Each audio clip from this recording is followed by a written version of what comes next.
Honorable Member of Parliament representing the people of Tolong. He's a member of the New Patriotic Party and he's a deputy whip on the minority side. He has not been suspended. You're welcome to Eyewitness News, sir. Thank you. I don't know, just my mischief side wants to know, were you in the vetting room that night? So I'll ask if you are suspecting a letter may be served on you asking you to go home soon. In fact, that day I was there, but at the time the incident happened, I was not in the room. I had gone to do something upon returning that the incident happened. And did you push tables, destroy microphones? Did you touch anything, anybody? Oh, no, I was not. So if we look through the video, we'll not see you inside. Yes. Very well. Let's talk about the concerns you're raising. So you did a press conference. You first of all, you walked out on the committee hearing upon a report that you as a person brought to the committee announcing to your leader that this was a decision that the speaker has made. Because of that, you cannot proceed. You walked out, you called a press conference, and now you have also written a letter to the speaker, which has become public knowledge now. What are you saying in effect, that your people who engage in hooliganism should not or ought to not have been punished? Yes, to start from the point that you started, yes, I was the one who went to the vetting room to inform the minority leader that he should not continue with the vetting of the foreign minister designate, because the speaker had just made a ruling or read his formal communication to the effect that the selection committee should meet immediately and reconstitute the appointment committee, to which it means our standing orders in 217 states that the first deputy speaker is the chairman of the appointment committee, and minority leader is the ranking, then my deputy majority leader is the vice chair, and the following members, and they mentioned the minority chief whip and the majority chief whip. So if the speaker had suspended these two individuals in the plenary, it means that the appointment committee is no more properly constituted. So it is not an issue about quorum as at that time. It was an issue whether the committee is properly constituted or not. And in the wisdom of the speaker, the statement he read was to the effect that the committee was no more properly constituted. That is why he said categorically that the selection committee should meet now to reconstitute the appointment committee. That is what I communicated to my leader, and I informed him that he should stop the vetting and not continue. So anything that happened on Thursday is already a violation of the speaker's order. It is illegal, and anybody who is vetted after the speaker's ruling is null and void. Now we come to the substantive issue, where we disagree with the speaker strongly to the effect that he has suspended 3 members on our side and 1 member on their side. Clearly, when you watch the video, you will see that this is not supposed to be the case. But as it may be, the speaker, under our standing orders and the Constitution of the Republic, does not have that authority to suspend members of Parliament. Yes, you can suspend a member of Parliament, but it must go through a certain channel. If you look at our standing orders in Order 32, it's talk about when contempt of Parliament it is being referred to a committee on privileges, and when they are able to do their finding and establish that someone is guilty of contempt of Parliament, then you will come to the punishment. But the Speaker, in his own formal communication to the House, said he has set up a 7-member committee to investigate and see which MPs were involved in this issue. And in the same vein, you are suspending 4 members of Parliament for the same crime that you have asked them to vet.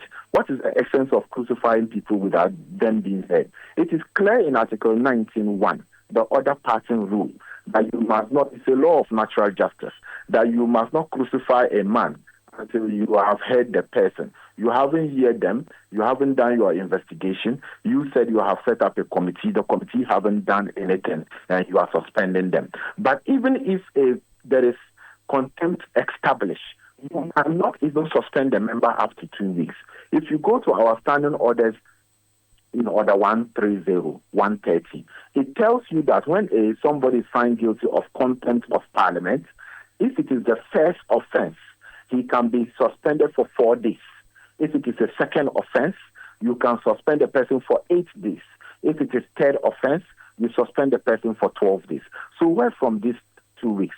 So what we are saying is that the Speaker should revisit his decision, because maybe in the split of the moment, he didn't avert his mind into the law of natural justice.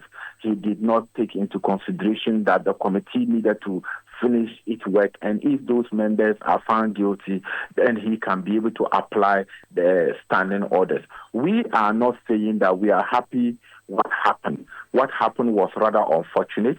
What happened was not the best. What happened is regrettable. But it must be on record and noted that we in the minority was attacked. We were attacked, and that's what happened then. Would your statement have been different if the suspension was for just up to 4 days? Alaj? I didn't get you I'm right. asking if this comment you just made to me, would it have been different if the suspension by the Speaker was just for 4 days? Even for him to suspend for 4 days, there must be a contempt decision established by a committee. So if the committee come out with a report to say that the aforementioned members of parliament are guilty for contempt of parliament due to this, that, and that, then you now apply the rule under Order 130. That will tell you that if they are first offenders, then you will be able to give them 4 days, and then 8 days, and then 12 days after it. But the Speaker did not avert his mind into that. But even with the Speaker ruling, the minority have already violated his ruling. Because that day, Omar, if you look at what we agreed, in the morning was there when we discussed, and we agreed that we were going to do 3 members that day. Then they pleaded that we should add Honorable Akando, the health minister designate, because his people were coming from the Western North region. We agreed to make it 4. So we started with Rashid Pelpo, who is a fifth-time MP and a former leader of the House. When we were done, we did Murtala Mohammed. When we were done, then we did Sam George. After Sam George, then they came pleading. Then we added Kofi Adams. When we were done with Kofi Adams, then we did the minister designate for transport, Honorable Nipe, to make it 5. And then it was around 10 going, and we said, we are tired. Can we just do it tomorrow? What is the essence of the vetting? It's for us to be able to interrogate the nominee, be able to ask him the necessary questions in terms of whether he is going. And Ghanaians are following what we are doing. So what's the essence of vetting somebody up to 12 a.m., 3 a.m., when members or even the public will not have interest in it? What's the essence of us vetting a nominee up to 12 a.m. when we can do it the next day? What is the emergency in it?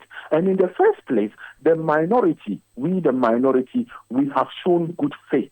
It was on 4 different occasions that we were able to show good faith. We relaxed the rules. You have been following parliamentary proceedings. When a president makes nomination, it comes to the Speaker.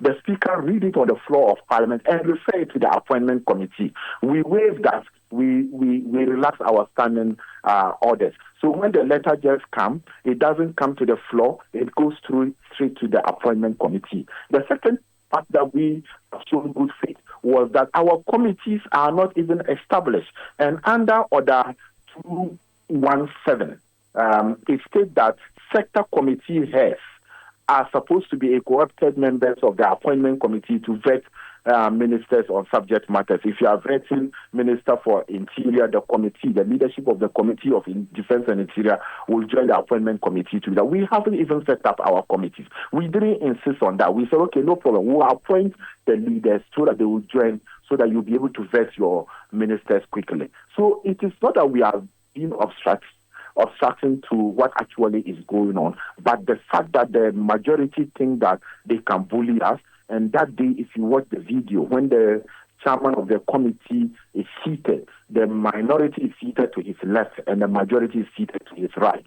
That day, where did the problem start? They attack our people. Look at where the majority chief whip was standing, holding Hassan Tampuli. It was on the left of the Speaker, and that was where the minority leader, minority people were. They attack us on where we were seated. So it is rather unfortunate that the Speaker will take this unilateral decision. So we are pleading, and we have already appealed to him, and we have reached out to build consensus. The minority and the majority leader, in fact, I must commend the majority leader that he has shown leadership. Honorable Mahama Ayarga, he has exhibited that he is capable of leading us in the ninth parliament, because he reached out, and then they're supposed to meet and then discuss this issue so that we'll be able to see a way forward. But the suspension, the Speaker has outreached his powers. The suspension was too harsh. The suspension, the Speaker doesn't have that powers under the Constitution and under the standing orders. And it is the same issue when the NDC took the Mandamus application to Supreme Court. The reason why they referred back to the High Court was to the effect that law of natural justice, you cannot say you won't hear the people. Hear them before you make your determination. So when these people have not been heard, no committee have even started its work, and the Speaker just moved ahead to suspend. We think that it's too harsh, and it is not a decision that the Speaker should entertain. He should kindly rescind his own decision and reconsider what he did. We do agree that he needed to take a certain decision as the head of the House, because as the saying goes, it's only a madman who goes to sleep with his house or his roof on fire. The Speaker, under Order 220, is the head of the institution, and for that matter, if there was chaos, he needed to take a certain decision. But which decision? He needed to do broader consultation, he needed to let the committee work, and so many other things to do. But to just come and suspend, we think that it is not in a good faith. There are times when speakers who are presiding ask marshals to walk out MPs. In that instance, they are not heard. We've seen that a number of times.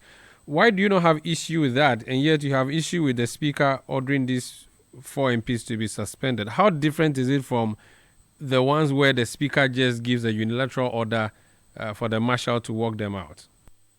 Yeah, Father, if you check in our standing orders in Order 35, Order 35 have given the order that the person presiding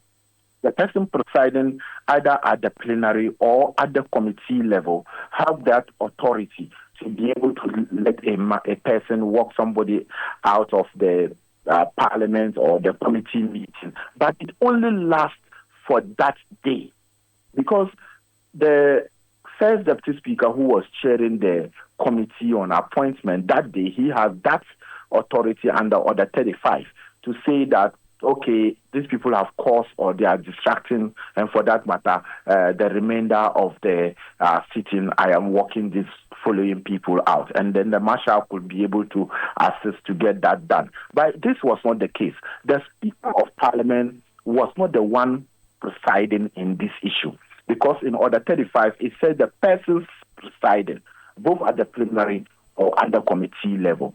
So definitely, the walkout, as you are saying, the marshal taking somebody out, that decision is taken by the person who was presiding there. But then the first deputy speaker did not exercise that authority. And for that matter, the Speaker cannot utter or cannot, put that authority on behalf of the first deputy speaker after the next day, because it only has elapsed on that day. Very well. A number of my texters are sending me messages, and I'm going to re-echo what they said. When you were in government, almost every opportunity you got to take on Speaker Bagbin, you did not write a letter, you went to the court. So E-Levy, you went to the court. When he sent some MPs home because he thought that they had vacated their seats, you went to court. Why are you not going to the court this time around? They said to remind you that the courts are still at the same places that they have always been. You see, the issues that went to court was about legality, and then other issues that we think that the Speaker was wrong and we needed an interpretation. But the breach of procedure is a legal matter, isn't it? If you believe that the Speaker breached the standing orders, that's a breach of the rules. And if you believe that he breached the natural justice rule, that's also a breach that the Constitution can enforce. The courts. Yes, that option is also open to us. And definitely it's an option that we will definitely exploit when the need arises. The door doesn't close for us with regards to us trying to take this matter to the Supreme Court. But before, we do that, we must be able to make sure that we deal with certain issues. Allocation of seats, it is a constitutional matter. We took it to court for interpretation because Parliament does not have an authority to declare a seat vacant. It is the High Court and other places that have it. But this issue is very different with regards to what happened in the case of E-Levy and the MPs vacating this seat. This is a disciplinary issue. And we are saying that, yes, the Speaker should act. The committee that he has sent up to investigate is a laudable one. But he should allow the committee to do its work.